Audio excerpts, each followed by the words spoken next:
মানুষ বড়ই বিচিত্র প্রাণী। অধিক থেকে অধিকতর ধন লাভ করার চেষ্টায় নিজের শরীরকে নষ্ট করে ফেলেন, নিজের শক্তি হারিয়ে ফেলেন, নিজের সামর্থ্য হারিয়ে ফেলেন।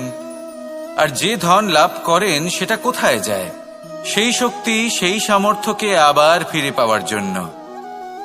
আর কিছু মানুষ জীবন এমনভাবে যাপন করেন যেন তা কখনোই শেষ হবে না, কিন্তু শেষ তো সবারই হবে। আর যখনই শেষটা কাছে চলে আসে তখন মানুষ এটা বুঝতে পারেন যে সে জীবনকে উপভোগ করেননি। তার কারণটা কি? লালসা। এই লালসা জন্ম দেয় লোভকে, আর এই লোভ জন্ম দেয় আপনারই বিনাশকে। সেই জন্য আজ আপনার কাছে যা কিছু আছে, যেমনটা আছে, তার সাথে জীবন যাপন করুন, পূর্ণরূপে যাপন করুন। আপনার কাছে যতই ধন, শক্তি, মান থাকুক, তা সবার মধ্যে ভাগ করতে শিখুন। ভাগ করলে ভালোবাসা বাড়ে, আর এই ভালোবাসা দ্বারা জীবন আরো সুখময় হয়ে ওঠে। তাহলে আসুন আর আমার সাথে ভালোবেসে বলুন, রাধা রাধা। মন। জীবনে যখনই কোনো বস্তু বা সুখ স্বাচ্ছন্দ্য অধিক মাত্রায় আপনার কাছে চলে আসে, তখন নিজেকে শ্রেষ্ঠ মনে করার একটা প্রবণতা দেখা যায়, যা হয় আত্মবিশ্বাসে পরিণত হয়, নয়তো অহংকারে। এবার আত্মবিশ্বাস আর অহংকারের মধ্যে অনেক বড় পার্থক্য রয়েছে। আমি এটা করতে পারি, আমি ওটাও করতে পারি, এ হলো আত্মবিশ্বাস। শুধুমাত্র আমি এটা করতে পারি, শুধুমাত্র আমি ওটাও করতে পারি, আমি হলাম সর্বশ্রেষ্ঠ, এটা হলো অহংকার। এবার এই অহংকার এর ধ্বনি অনেক দূর প্রবাহিত হয়, আর এর প্রহার সর্বপ্রথম আপনাকে বিপর্যস্ত করে। এবার এই অহংকার এর বিপরীত শব্দ হল বিনয়, অর্থাৎ নিজের ঊর্ধ্বে উঠে অন্যের বিষয় ভাবনা চিন্তা করা, সংসারের বিষয়ে ভাবা। এই বিনয়ী হবার চেষ্টা করুন, একের থেকে অনেক হওয়ার চেষ্টা করুন এবং একসাথে থাকার চেষ্টা করুন। নিশ্চিত রূপেই আপনি বিকাশের কারণ হবেন। মত্ততা থেকে নিজেকে দূরে রাখুন, অহংকার থেকে নিজেকে দূরে রাখুন। এই মন প্রসন্ন হয়ে বলবে, রাধা রাধা।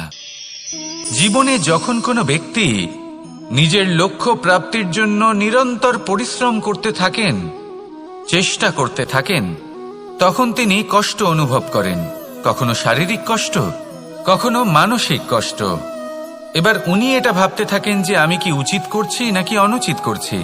কারণ অন্যদিকে এমন একজন ব্যক্তিও আছেন যিনি একদমই পরিশ্রম, চেষ্টা করছেন না।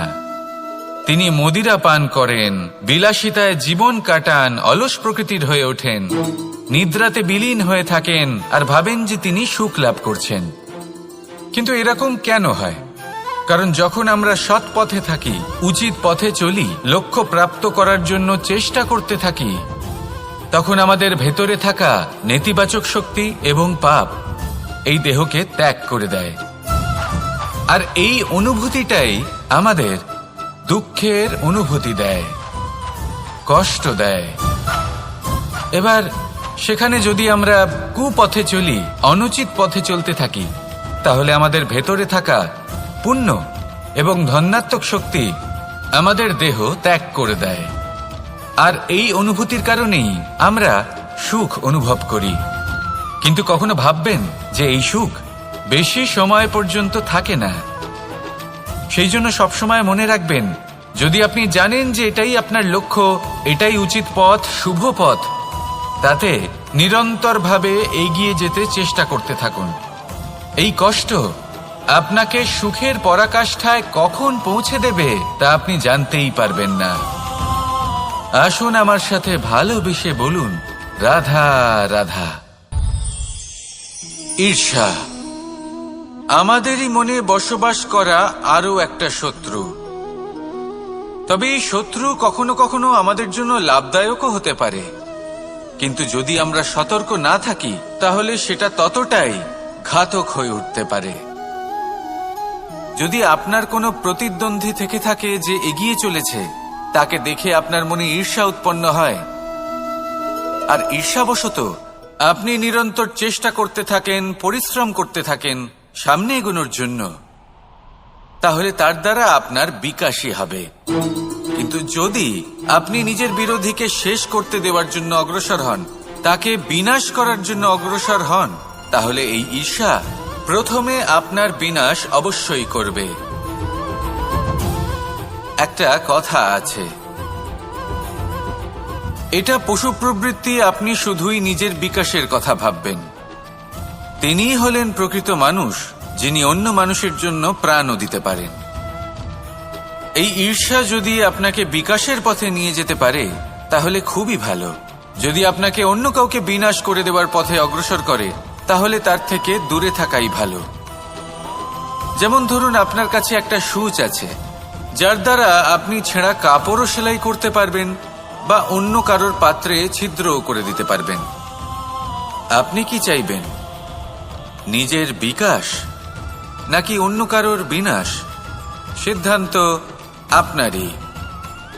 আসুন আর আমার সাথে ভালোবেসে বলুন, রাধা রাধা।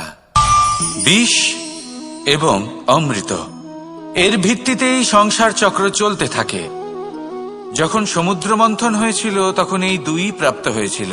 প্রথমে বিষ পাওয়া গেল, তারপর অমৃত। জীবন মন্থন করলেও এগুলো লাভ করা যায়। এবার এই যে বিষ, তা হলো অমৃতের থেকে অনেক বেশি শক্তিশালী এবং সেই জন্যই অনেক বেশি ঘাতকও। এবার বোঝার চেষ্টা করি এই বিষ আসলে কি। যে কোনো বস্তু বা কোনো ভাব যদি মাত্রার থেকে বেশি পরিমাণে আপনার কাছে থাকে, প্রয়োজনের থেকে বেশি আপনার কাছে থাকে, তাহলে সেটা আপনার কাছে বিষ সমান হতে পারে। তা সে ধন হোক, শক্তি হোক, সম্মান হোক, ইত্যাদি ইত্যাদি। যদি আপনার কাছে এমন কিছু থেকে থাকে যা মাত্রার থেকে বেশি পরিমাণে আপনার কাছে আছে, তাহলে তাকে ভাগ করতে শিখুন। যদি আপনি ভাগ করতে শিখে যান তাহলে এই বিষই আপনার জন্য অমৃতে পরিণত হবে, আর তাদের কাছেও অমৃত সমান হয়ে উঠবে যাদের এই সাহায্যের প্রয়োজন। তাহলে ভাগ করে নিতে শিখুন আর আমার সাথে ভালোবেসে বলুন, রাধা রাধা। কোনো বাড়িতে, কোনো পরিবারে যখন কারোর জন্ম হয় তখন তা কত সুখের মুহূর্ত হয়। সেই ছোট্ট সন্তান যখন কিছুটা বড় হয়, সে হাঁটার চেষ্টা করে, আর সেই প্রক্রিয়াতেও খুব বড় একটা শিক্ষা লুকিয়ে রয়েছে, ঠেলে দেওয়া। যখন আপনি হাঁটতে চান, সামনে এগোতে চান, তখন আপনি কি করেন? নিজের পায়ের তলার যে মাটি তাকে আপনি পেছনে ঠেলে দেন। ব্যাস, এই একই জিনিস তো জীবনেও শিখতে হবে। এবার যদি আপনি জ্ঞানের পথে অগ্রসর হতে চান তাহলে অজ্ঞানতাকে পেছনে সরিয়ে দিতে হবে।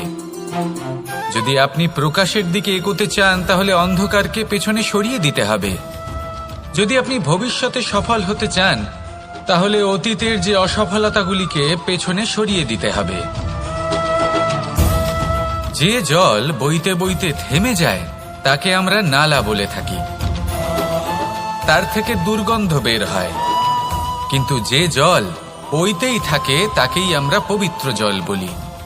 তাহলে আপনিও কর্ম করতে থাকুন, কখনো থামবেন না, আর আমার সাথে ভালোবেসে বলুন, রাধা রাধা।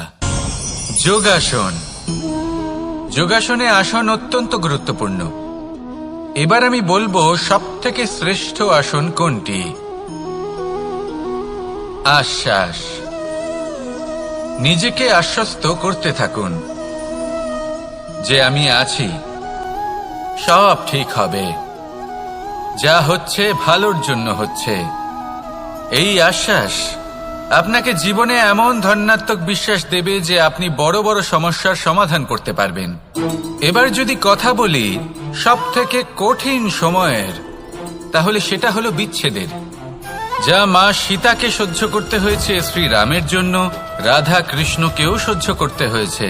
যে ব্যক্তি বিচ্ছেদের সময় সঠিক পথে চলে এসেছে সে জীবনে অনেক শ্রেষ্ঠ স্থানে অবশ্যই পৌঁছতে পারবে। এবার যদি কথা বলি সবথেকে জরুরি এবং গুরুত্বপূর্ণ সময়ের, তাহলে সেটা হলো সংযোগ। সকলকে সাহায্য করতে থাকুন। আপনি অন্যদের সাহায্য করে তাদের যত আনন্দ দিতে পারবেন ততটাই আনন্দ আপনারও জীবনে অবশ্যই আসবে। আসুন আর আমার সাথে ভালোবেসে বলুন, রাধা রাধা। কামবোধ। এটাই আপনার অন্তরের প্রথম শত্রু।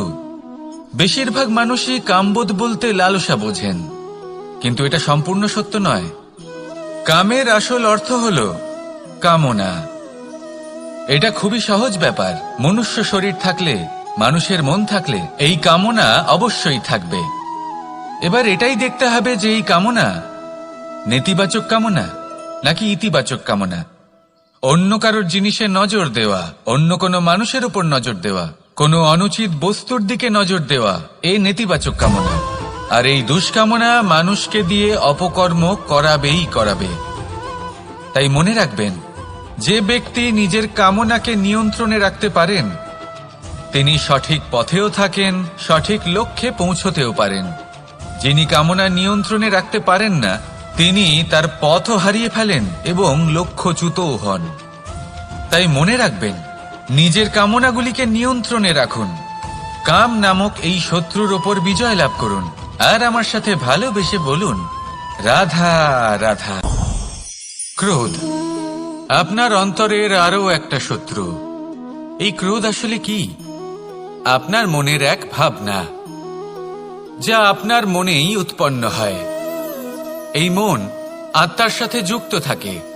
এখন একটা ভাবনা যা আত্মার সাথে যুক্ত থাকে তাকে অনুচিত কেন বলা হয় সেটা বোঝার চেষ্টা করুন।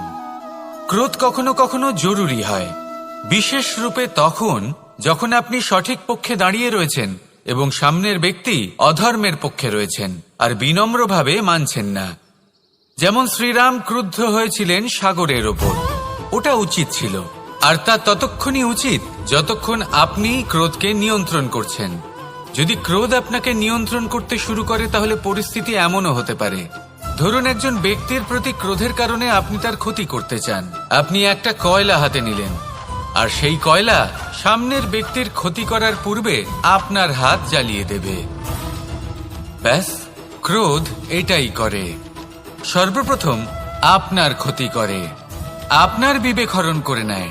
আপনি আপনার নিয়ন্ত্রণ হারিয়ে ফেলেন আর সবকিছু নষ্ট হয়ে যায়।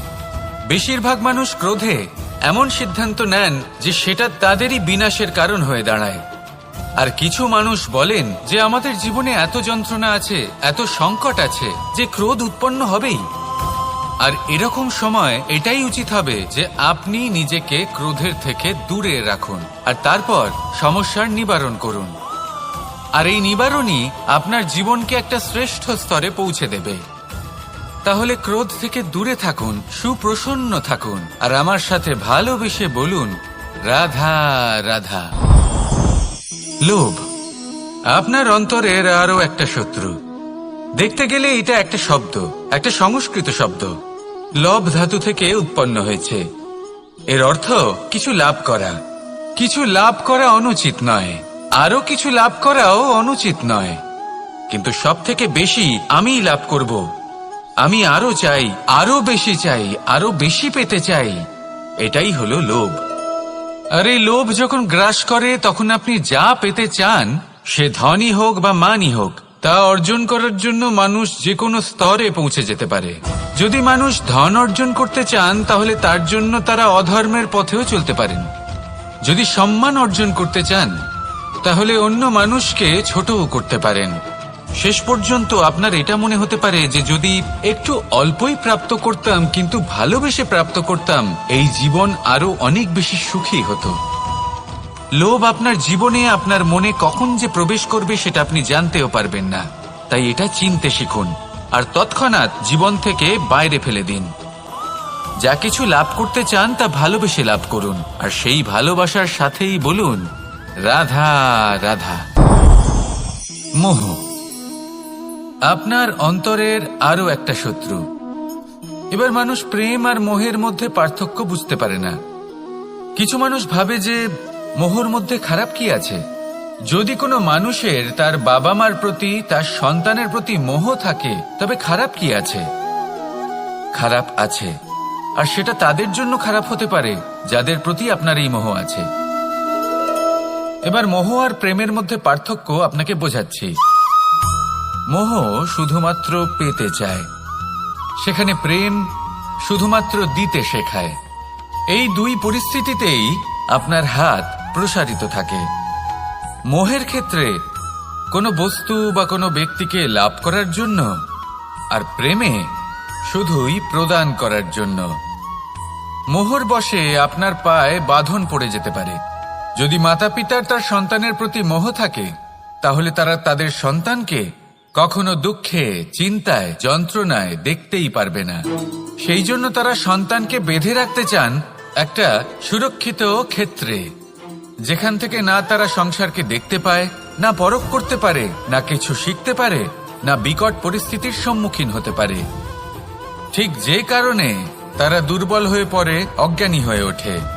তাদের বিকাশ সেখানেই স্তব্ধ হয়ে যায়, আর সেখানে প্রেম শুধুমাত্র বিকাশের পথে নিয়ে যায়। মা বাবা যদি সন্তানকে ভালোবাসেন, তাহলে তাকে ছেড়ে দেন যে যাও সংসারকে দেখো, পরখ করো আর শেখো। কিভাবে এর সাথে লড়াই করতে হবে সেটা নিজে শেখো। নিজের শক্তি নিজেই বাড়িয়ে তোলো, নিজের পথ চয়ন করো। সেই জন্য এই মোহর শিকল ভেঙে ফেলুন আর প্রেমকে আপন করে নিন। আর এই প্রেম দ্বারাই বলুন, রাধা রাধা।